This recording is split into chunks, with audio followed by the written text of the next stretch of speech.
Not your average tabletop. Woohoo! Welcome to Not Your Average Tabletop. I'm Zach. And I'm Mac. And today we're going to give our first impressions of Ishtar, which is a game by Bruno Cathala. Gardens of Babylon. That's true. It does have that subtitle. Yeah. Gardens of Babylon. Come on, man. Get it together. I really should. But, yeah, this is one. I think I've seen the cover on this one around for a while. Yep. But I guess, I don't know that it ever really pulled me in too much. I never knew it was a Bruno Cathala game until I saw it on the sale stack, not stack, but Shelf. There we go. There we go. I'm looking for the word. Wow.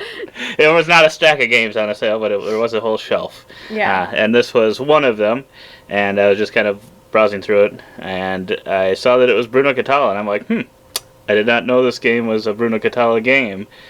So then I had looked it up. We gotta add one to the collection. And then we had to add it because I think Z even said it was a good one. Obviously, Z's a big fan of it. Z from the Dice Tower is a big fan of Bruno Cathala, so that might be a little biased, but yeah, he said he enjoyed it and figured it was worth a try. I think it was like $12 or something. Yeah. And I've seen recently, I don't know if maybe all of a sudden, I don't know, something happened with this, but a lot of people, I think it was in Canada or something, they're able to get it for like $5 recently, because I've seen a bunch of posts on it, and I was like, interesting. What's going on? I feel like I've barely ever, I've seen it, but not like this much. Yeah. And then all of a sudden, so there must have been some sale or something going on. But anyway, if you want to get a better look at some of the components and stuff, because it's kind of got a cool look, you can take a look at our unboxing video. But otherwise, we played our one game of it so far, so it's always a first impression. Yeah. But yeah, it's a bit of a area control game, and you're putting out different kind of garden shape. Yeah, it's kind of polyomino, but kind of not. It is technically kind of polyomino, but you're making these gardens coming out from these fountains with these different pieces with the different shapes, and pretty much what you're trying to do is control these flower beds that are within the gardens, and kind of have the biggest one of those connected to the fountains to gain those points. Without connecting it to a different adjacent fountain and garden. Right, and I think that's where it gets a little interesting, is not being able to connect those, and you could potentially, I think it's a game like Blocus. I think that's the game. Have you ever played that? No. And Blocus? I think so. Yeah, I played that once. Yeah, I thought you said Locus. Oh, no, not Locus. But where that one's you're trying to kind of control as much area, you kind of are trying to cut it off. This is kind of has a similar feel where it's you can't connect them or whatever. So you can kind of cut someone off potentially. But yeah, I enjoyed it. It reminded me of a few different games, I think. So I don't know if it 100% stood above those, but I don't think either that it was a bad game, because it was an insanely quick one to learn, and it was quick to play as well. Yeah, it was quick and easy to learn and play. And I think it helped too after playing, we recently got Auriculum, his newer game. And it's not, it's not the same by any means or whatever, but some of the baseline or kind of the sub pieces kind of are similar, so it helps. I thought, just kind of understanding. Yeah, somewhat. But not when you've got your own board and stuff. Yeah. So it's a little bit different. It's different. But. Whereas, this one you're interacting some more. I don't know how different this was. We obviously just played it at 2 players. You had some more board space and more tiles with 3 or 4 players. I'm not sure. I think it would still be quick. I don't think that would add a ton of extra time to the game, but it added a little bit. Yeah, I don't know how it would work with that versus this. This game we ended up scoring 97 points to 95, so it was very close, and I feel like we did 2 kind of different strategies, sort of. You completed... I got forced into mine because Zach would always get to take the tile that had the special bonus action icon on it, and it just happened that way. I got significantly less than you.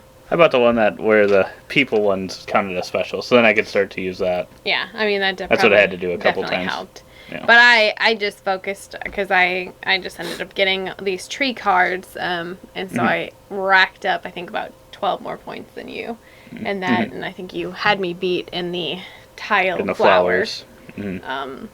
point section. So Yeah.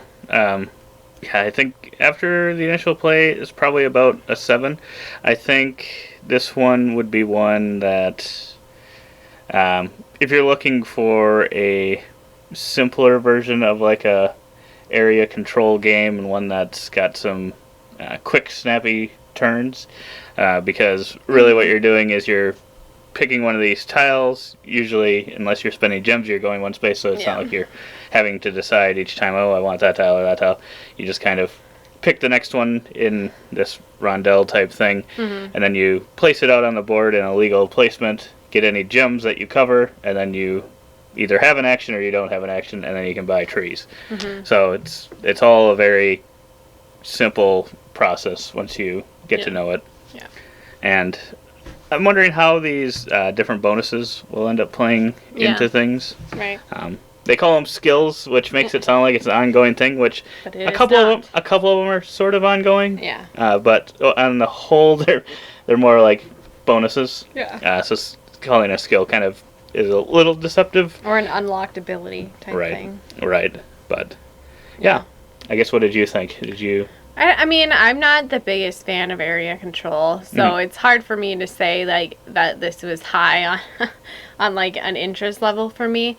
I will say it was like visually appealing, and I love the way it finally looked and the picking up of the gems and how that worked. I thought that was really fun and added a really cool dynamic to placement. I think this one is simpler than other area games. Control games I've played, like Cusco. Like this one, I feel like with some practice I could get to understand better, like the maximization of like placing certain tiles or something like that, you know. I think you probably went easy on me in this first game, and so I really like how it looks. I like the gameplay. Like it was good overall, but like when it comes down to area control, that's just not something that I like. And so it was kind of like I don't know where I can place this. Like, and after a while, it kind of got to be like so limited on where I could place it that there was no opportunity for me to even try to challenge you on some of like the fountain points, which aren't big really, and you did only get like the two small ones. It was only the difference maker, but. That's true. That's true. I just went for the most the highest scoring fountain like off the bat, and so I was like, I don't know, we're gonna go for it. We'll try it. So I don't know. It was good in that respect, but I would probably say it's like a 6 or a 6.5 if I'm thinking of like the BGA score of what I would give it, just because it's probably not. Yeah, it's better than other area control games I've played, and I'd be more willing to come back to the table for this one as opposed to some of the others like Cusco and stuff. But overall, just it was good. It was good. It was good. Yeah, this one's pretty abstract too. I mean, it's I wouldn't say like, oh, Ishtar, Gardens of Babylon. It's not like I felt like, I don't know, that totally came through. It was very abstracted. Yeah. But yeah, I think there's a couple things on like the flower beds and gardens, and kind of the rules with those are sometimes a little difficult, but I would say overall I think, like you said, mentioned Cusco, I think that one has a few more things where you could accidentally get messed over or whatever if you aren't totally thinking about every possibility, and there's someone that's really, really good at those types of games, whereas this one I don't think there's as much of that, so I don't think there's as much screwing over as some other area control games in this one. But so I think it's one worth checking out. Yeah, I think so. I mean, as far as area control games go, this is probably the friendliest I've ever liked one or had one rated. I mean, I would say if I was going to recommend any at this point, if somebody asked me for an area, I'd say this one. Okay. But that's just me. Yeah.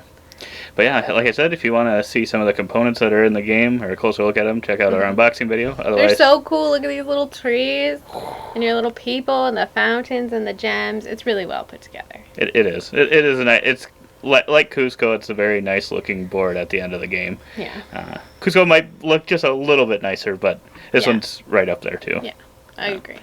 But yeah. Otherwise, if you want to check out some of our other first impressions that we have in the future, definitely subscribe. Yeah. Hit the notification. But we hope to see you on the next one. And as always, don't forget to keep on nibbling on our content.